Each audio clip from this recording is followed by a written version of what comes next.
It's Sunday, and you know what that means. Well, people at GraceLife Church, the one that had James Coates, the pastor there, he was jailed in Alberta. It's the one just out there in Spruce Grove. Yeah, they decided that those fences, that's put up around there because people just weren't following the rules. We needed to make sure that no outbreaks were going to happen. Even though there has been no evidence or no instances whatsoever that anything adverse has happened from this church. Like, Christians just wanted to come in and fucking worship. It's Sunday. Duh. That's kind of what they do. So, in preparation for that, Edmonton Police decided they needed to come out in force. Like you can see right there, I need not play the video because you can see it fairly adequately here. Ezra Levant points out they're heavily armored. They just have their regular fucking gear on. They're just their beat cop gear, so I wouldn't necessarily say that they're heavily armored. But there are about 200 of them there that after the Christians tore down the fence that the government had built around the church, the police sent 200 heavily armed, not really, riot police. That the church building you see there, this is China stuff, Iran stuff, but it's happening right here, my backyard. And it's infuriating. It's infuriating because there's no need for it. We could look at the numbers here in Alberta. We can see that there's no spikes. There's no wild deaths. There's no wild hospitalization. No, this is just an absolute disgusting display of force. And then there was another anti-lockdown protest that was happening in Ontario. And arrests were made there because, protests are allowed. You're allowed to congregate with people just at the discretion of the police here in Canada, because there's reasons for that. But if you're going to be burning anything down, don't worry, they'll let you go ahead and do that. The protesters gathered at Toronto's Queen's Park in defiance of the provincial stay-at-home order against the protests. The ongoing lockdowns where the heavy police presence greeted them. This was yesterday. We don't want to issue tickets. We want to educate, i.e. brainwash, i.e. keep you in fear.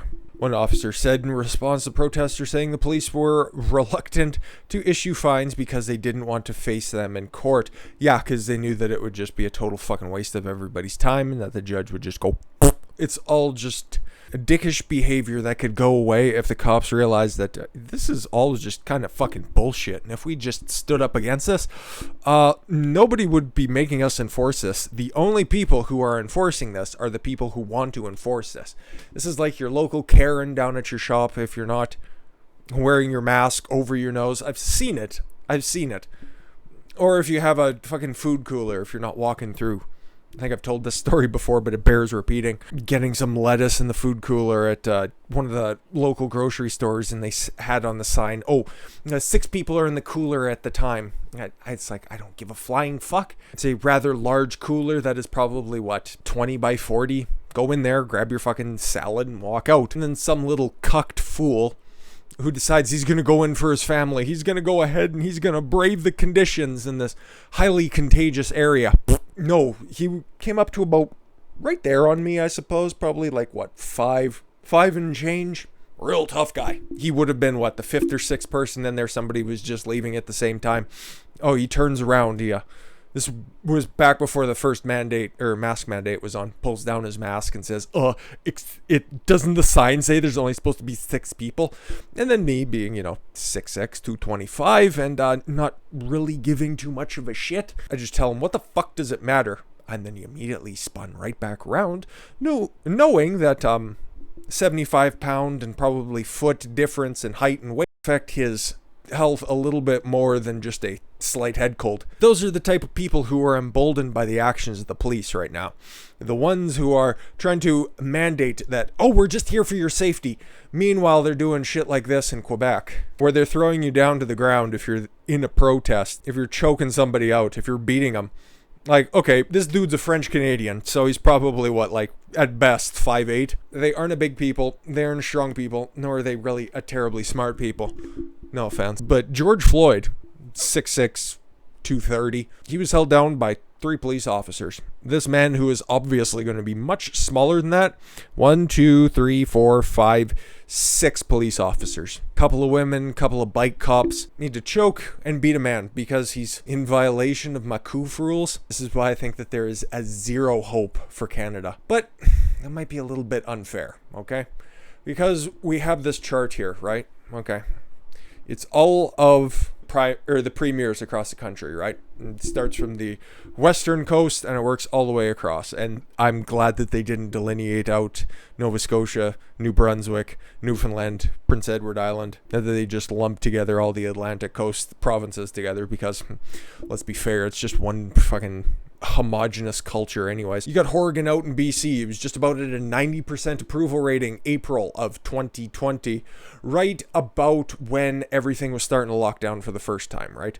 And then they have it all broken down to first lockdown in the deep blue, and then in the light blue they have when the second wave of lockdowns needed to come down because second wave. And then a year later, obviously. So he's dropped at a rather average rate, right? About 20 points each time, give or take. And then you got Kenny in here in Alberta. And this is why I have a little bit of hope for Alberta. But unfortunately, the alternative is so much fucking worse. So turn your shit around, right? Okay, because everything was pretty good. He was one of the last provinces to lock down, and it was pretty good. He was working through it very quickly. Things were coming back. He was making sure that the industry and the economy were staying open fairly well. And that's why there wasn't so much of a lockdown, because he was holding out. He was one of the last ones for this second wave to lock down a second time in November. That's why he didn't suffer as much as some others, but we didn't get fully open in between. And our numbers didn't bear out being locked down anywhere near where they should have. Hence the 16-point drop. And then now, after the third lockdown, after listening to the NDP, who would have immediately stabbed him right in the fucking back, 23%. 23% support right now on the handling of coronavirus. Nobody likes what he's doing. That's why you don't see very many protest beatings here in Alberta. Because mostly everybody's just fucking fed up. And for the most part, the police are doing a good job of not issuing any ordinances or going around house to house making sure that everybody's properly socially distanced. I can only speak for Grand Prairie, but for as many stupid people that I see driving around solo in their vehicles wearing a mask or walking on the fucking street wearing a mask, I don't see that many cops out there busting businesses or homes or being general shitbags like you do across the other country, or across the rest of the country with these different news reports. Now you got Saskatchewan, Manitoba. I'm glad to see Manitoba hop on. Fuck this guy for locking down over and over again, but they took a long time to come around to that. And then you got Ford. Oh my God. Like, it was tenuous there to begin with because they're not necessarily open to the fact that they have a conservative government right now. So he was, 80%, doing a good job. And then that second lockdown, it's like, you're letting a bunch of your cabinet ministers just go out there on a fucking vacation. Why are you doing that? Still staying above that 50%. And then he's only kind of dropped down, not as much as I would have anticipated, but it's good to see that they're fighting back strong. And then you got Quebec, who I wish would have just fucking separated all of those years ago. Because, oh boy, that Eurotrash hellhole. I don't know if everybody likes being tied up and whipped, but if you take a look at those numbers, it really looks like it. Okay, first lockdown, 90%. Only BC, because they were so fucking stoned. And you tell a bunch of stoners to just sit at home and we're going to pay you to fucking smoke up. They're happy about that. Doing the same because you just got your fucking wine and your 16-year-old who's just be at home. Nobody's going to ask any questions. And then you only take a slight drop down when you implement a fucking curfew, right? In late November. And then don't let it up, even though the curfew is only supposed to be for 4 or 6 weeks. And then it's been extended indefinitely. Virtually no change. 3% is no fucking change. It's like they enjoy being stepped on. If I ever go to Quebec, I don't anticipate it. I'm not planning on it. I just wish that it would stop leeching off the rest of the country. But I guess that they're used to that kind of stuff because you could see it on Twitter even right now. What's trending? Universal basic income in Canada, because it's such a great idea and they tried it in fucking Ontario before. I can see universal basic income or more free money. That's our version of the free $1,400. And then, of course, all the inbreds out there in Newfoundland and the Atlantic, yeah, they could give a fuck. They don't have any jobs to go to anyways because all the fucking fishing boats would have been shot down by. You get choked out. You get cited for, I don't know, expressing a non-retarded opinion, or just try to go to a church in Alberta and pray, and you'll just get fucking summarily tossed out. The police will just let you go ahead and do that, right? And break a couple of windows, turn over a couple of vehicles. All of this lockdown, all of this tyranny from the police department is good news. It's good news if you're an activist. It's a good news if you wanted to fund the police, because you're just gonna piss off the people who would normally support the good cops. It would just make them turn on that general level of support in order to, I don't know, trim some of the fat, say defund the police, right? And who's benefiting from all of this bad acting? Well, of course it's Black Lives Matter, right?